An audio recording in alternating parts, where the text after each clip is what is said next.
أعوذ بالله من الشيطان الرجيم. بسم الله الرحمن الرحيم. الحمد لله الذي أنزل على عبده الكتاب ولم يجعل له عوجا. صدقت يا رب العالمين.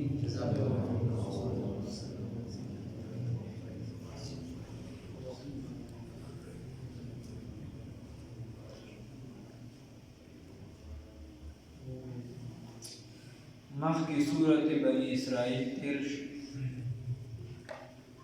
او اوس دی سورت الکهف. کهف ویلی شي غار ته او بس آیات نمبر 9 کې او په 14 کې او 10 کې د دې وجه بیا راغلی ده. نو تسمیة الکل باسم الجز، یو جز د وجه ټول سورت ته چې دی نوم د سورت الکهف ورکړی شوی. دا په ترتیب کې 18 نمبر د عثمان رضی الله تعالی او په نزول کې چې دی 59 نمبر نقشپیتم نمبر. اصل کې خود دې او د مخ کې صورت په منځ کې لوی تعلق هغه سوال د يهوديانو دی چې په واسطه د مشرکانو یې کړو د نبی کریم صلی الله علیه وسلم چې دا راته وایي چې روح څه ته وایي او دا راته وایي چې هغه کوم نوجوانو چې هغه دنیا کتلې وه او دا راته ووایه چې اصحاب کهف نوجوانان څوک د اصحاب کهف یې ونه خو هغه نوجوانان څوک چې په غار کې پناه اخیستې. نو د هغې یو جواب د روح هغه مخکې تېر شو او نورې دوه چې کومې خبرې دي د هغې او څه متعلقه خبرې ورسره په دې صورت کې ذکر کېږي. دا یې غټه ربط او تعلق دی. بل پکې دام کې د شمخ کی صورت کې اخره کې د الله رب العزت د پاره مشرکانو چې کوم ولد او اولاد ثابتو د غینا پاره باندې رد چې د الله رب العزت د پاره اولاد نشته او د دې صورت هم چې د سر د مصدر د په حمد د الله رب العزت سره الحمدلله الذي انزل على عبده الكتاب ولم يجعل له عوجا.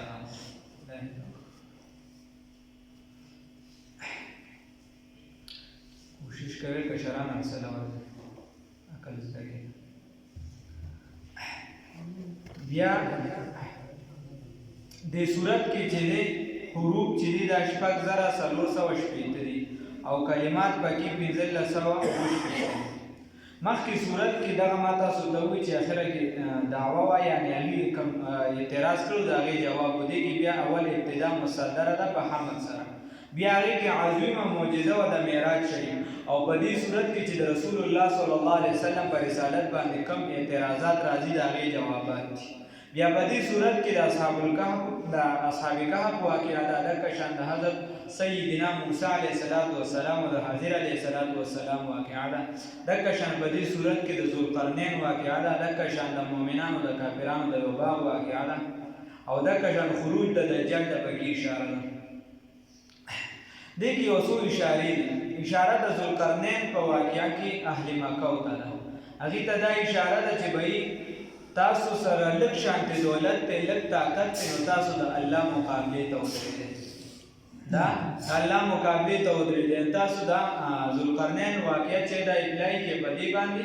چې ذوالقرنین سره دومره قوت و دومره طاقت و علیه السلام سره او بیا هم د الله عاجزه بنده وګرځېده د الله تابعدار بنده وګرځېده خو د الله مقابلې ونه کړله. دکه شان چې دی په واقعه د حضرت سیدنا موسی علیه السلام او حضر علیه السلام کې اشاره ده دې خبرې ته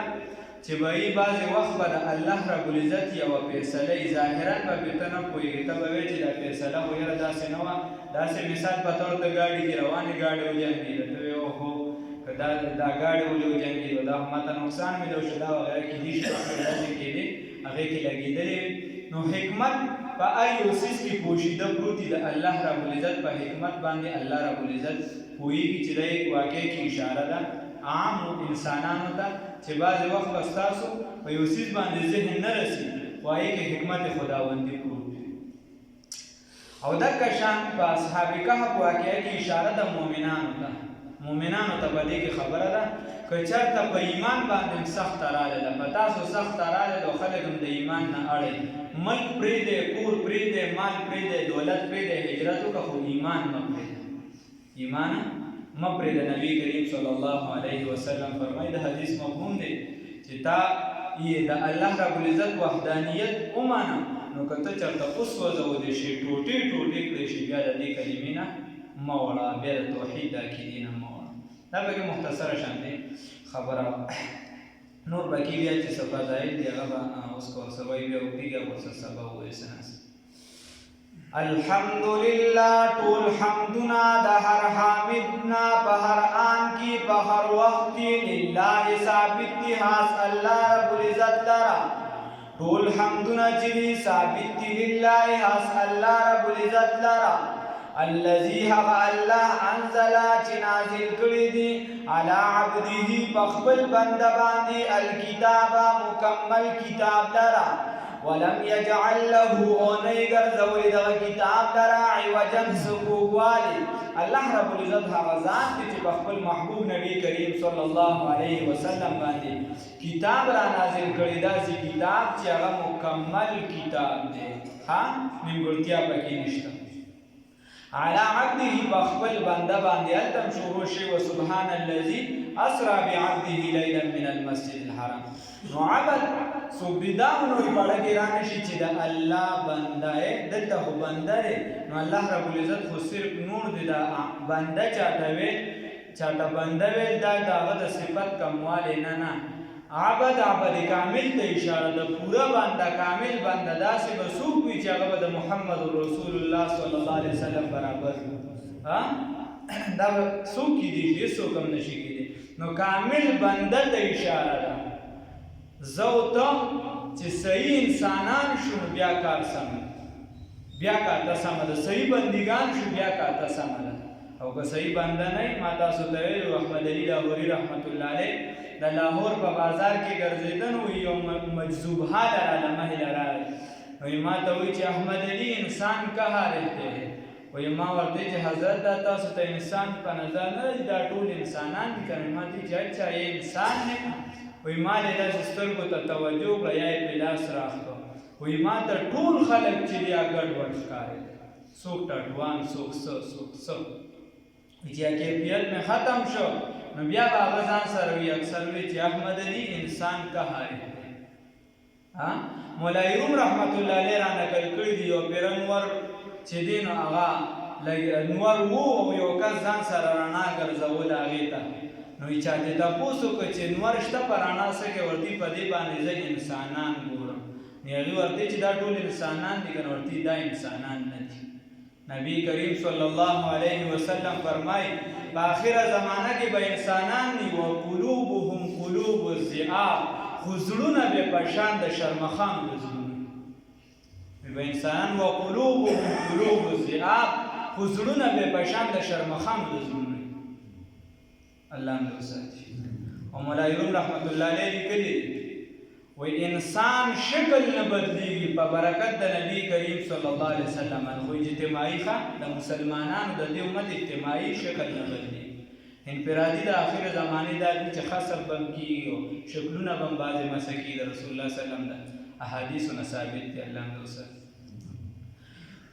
او اوس مولایوم رحمت الله علیه فرمایي دا زړونه چې دا مسه کېږي څوک مثال په طور لګیا دي دوه کسان جنګوي نو دته خو پکې څه پیدا نشته که نه نو د ده زړه په شکل د مار ګرځي هغه چا لټک ورکړي هغه ته پکې څه پیدا نه وي خو خپل روانې کوي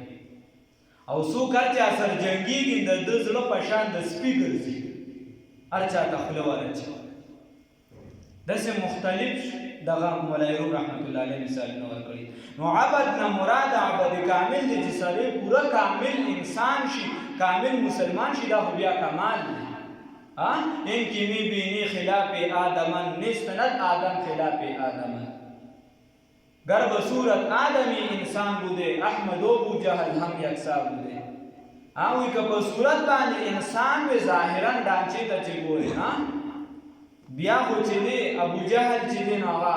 په ظاهرا د شکل په اعتبار سره چې والي هغه انسان او بیا نبی کریم صلی الله علیه وسلم انسان اگر چې په حسن و جمال کمال کې اعلی نبی کریم صلی الله علیه وسلم چرته ابو جهل هغه د یو د مسلمان د خو خور ته ورسي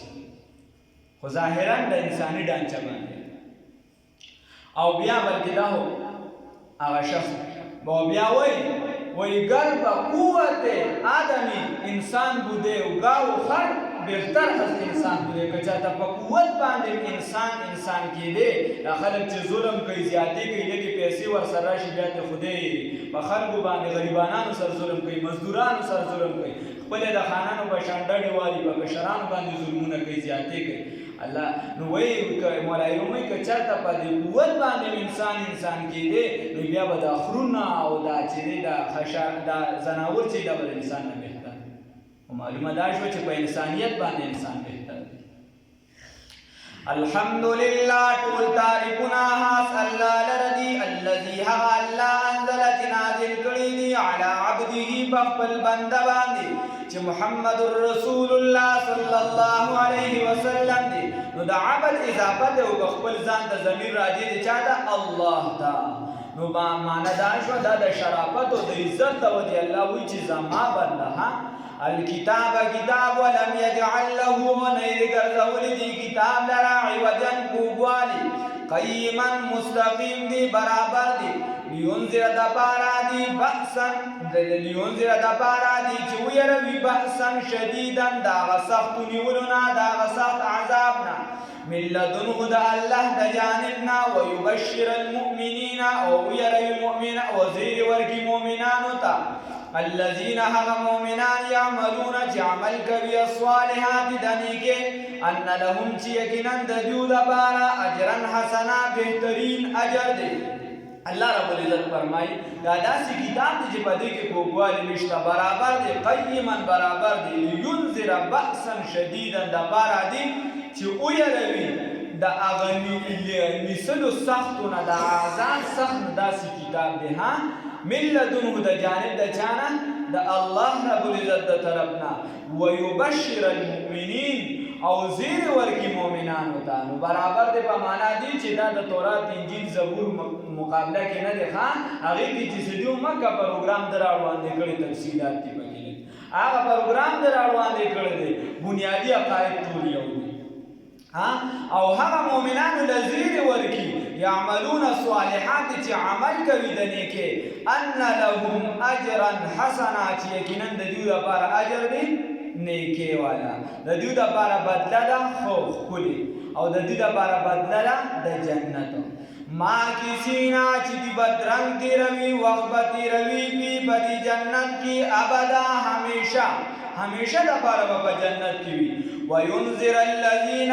يروي هغه کسانو لرا قالوا چې ویل دي هغه اتخذ الله چې نسل دي الله رب العزت ولدا اولاد لرا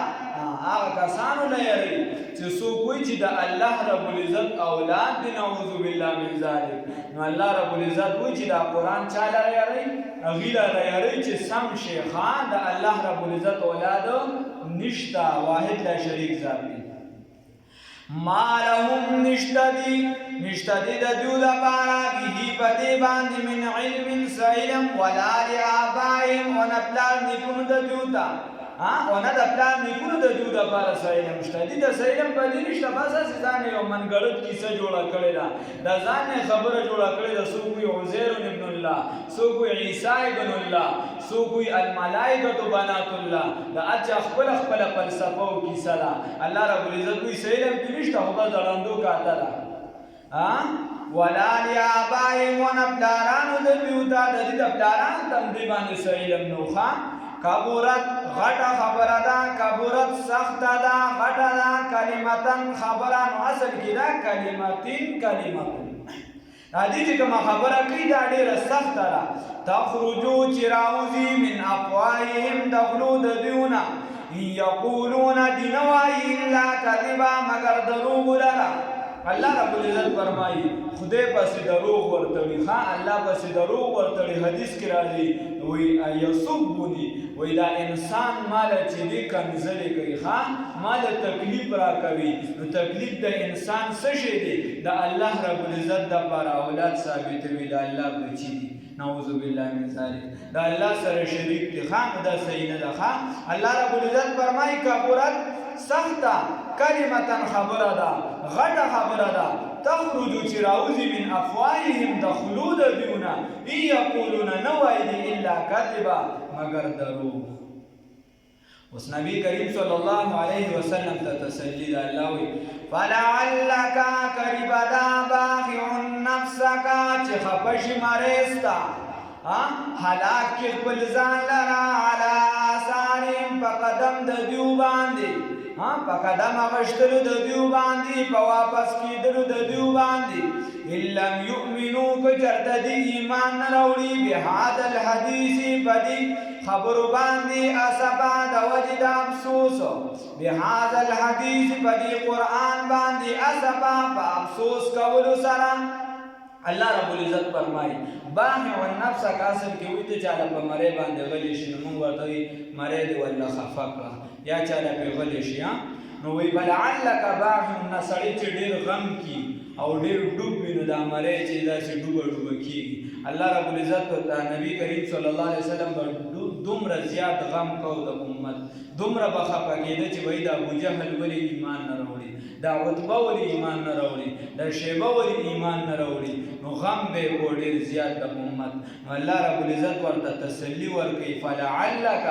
قریبه ده باخع نفسک چې ته هلاک کړي د خپل نفس لره علی آثار په قدم اغشتلو د دیو باندې چې دی ولې په کوپر کې قدم اخلي په واپس کېدلو د دیو باندې چې دی اسلام ته ولې نه راځي واپس یې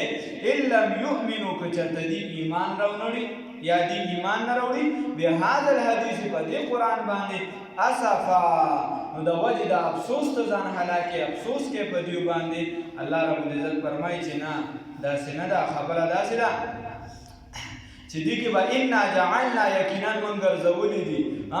ما هغه څه علی الارض چې په ځمکه کې دي زینت لها زینت د دې ځمکې دپاره لنبلوهم دپاره دي چې ازمیښت او امتحان وکړو په دیو باندې ایهم احسن عملا چې کوم یو د دوی نه ښکلی عمل کوونکي دي یا کوم یو په دې کې ټیک ټاک دی غوره دی په اعتبار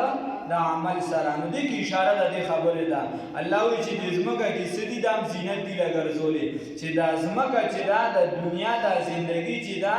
دا مجموعه ده د ازدادو تور به وي نو سپین به وي کافر به وي مسلمان به وي چې ورځ وي نو شپه به وي دکه شان چې ښه سړی وي بد به وي دا مجموعه د ازدادو ده دا مختلفو حصونه چې د خاوره راغونډه شوې ده دا ټول به پکې وي نو الله رب العزت ورته فرمایي تسلي ورکوي که نه موږ ته هم ګوره الله رب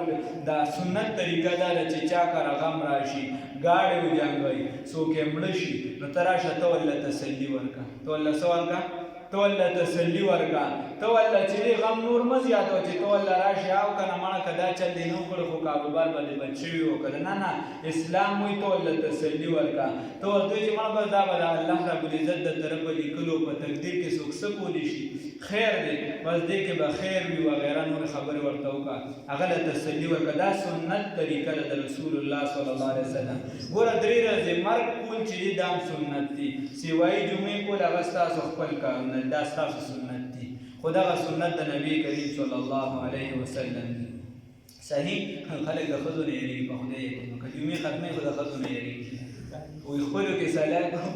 خپلو کې سلا کو بیا درته وایي ما یې د خپلو کې سلا کې بیا کیسه وایي نو خبره دا ده چې الله رب العزت فرمایي اوس خبره دا ده دا سنت طریقه ده د نبي کریم صلی الله علیه وسلم باندې وجه مېلمه راغی ته ورته پاڅېدې او مېلمه لاړ ته ورته کله کینې کله پاسې کله خبره کېږي هغه به تا له تسلي درکوي طبیعتونه مختلف یو بل سره میلاوېږي رامیلاوېږي نو دا 3 ورځې په انسان باندې سخته وي فطرتي طور دی که د یو انسان چا سره لګي نو چې خاندان ولې بیا هم ورپسې خفوي نو چې یو بل سره کله دا راشه درشه وشي دا ناسته پاسته وشي نو هغه غم چې دی هغه ختم شي چې غم ختم شي انسان دا غم یوازې برداشت کولی نه شي د دې وجې ولله اسلام دغه 3 ورځې غم ګرځولې دي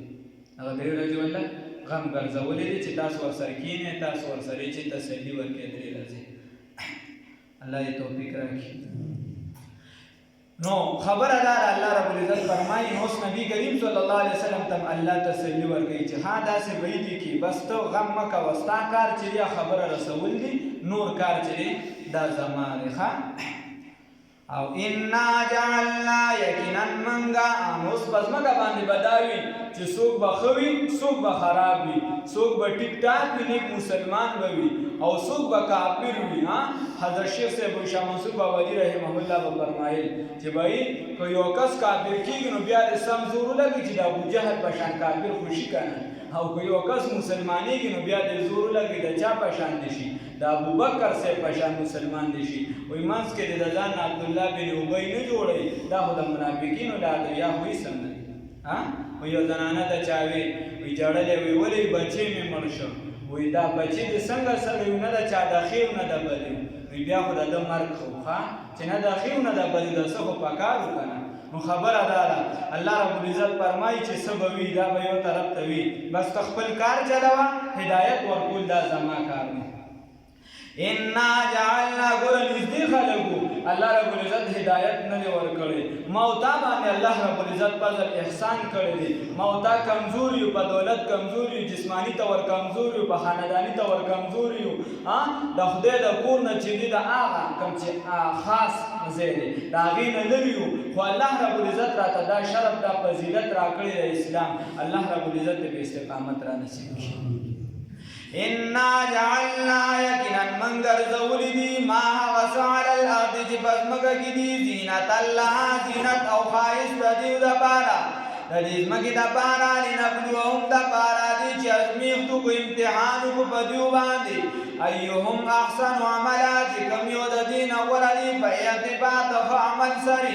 وإنا یقینا منګه لجاعلون ګرځو ما حوس علیها چې په دې ځمکه کې دي سعیدا جرزا صفا میدان الله رب العزت فرمایي دا ټول بیا اوار میدان ګرځو بیا په پته لګي د قیامت ورځ به وي هر انسان ته به دا پته ولګي چې بھائی څوک ښه دی څوک بد دی نو الله رب العزت دی په هغه وخت کې زمونږ د نیکۍ دا تله درنه کړي الله رب العزت دی دا قرآن زمونږ لپاره جګړه کوونکی